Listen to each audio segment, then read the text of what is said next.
বিশ্ব ক্রিকেটের সব রকম আপডেট পাওয়ার জন্য আমাদের চ্যানেলটিকে আজই সাবস্ক্রাইব করে রাখুন।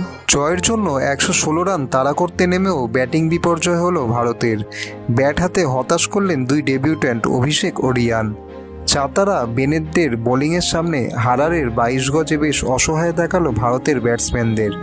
পরে ব্যাট করলেও পিচের বাউন্স বুঝে উঠতে পারেননি তারা। ভারতীয়দের দেখে মনে হলো একটু বেশি সহজভাবেই নিয়েছিলেন জিম্বাবুয়েকে, তারই ফল ভুগতে হলো। 22 রানে 4 উইকেট হারিয়ে চাপে পড়ে যাওয়া দলের ইনিংসের হাল ধরার চেষ্টা করেন গিল ও জুরেল। পরিস্থিতির চাপে উইকেট বাঁচিয়ে খেলার দিকে নজর দেন তারা, তাতেও লাভ হয়নি। দলকে ভরসা দিতে পারলেন না ধ্রুব জুরেলের পরই ড্রেসিং রুমে ফিরলেন শুভমান। সিকান্দার রাজার বলে আউট হওয়ার আগে ভারতীয় দলের অধিনায়ক করলেন 29 বলে 31 রান। শেষ পর্যন্ত চেষ্টা করেও পারলেন না ওয়াশিংটন।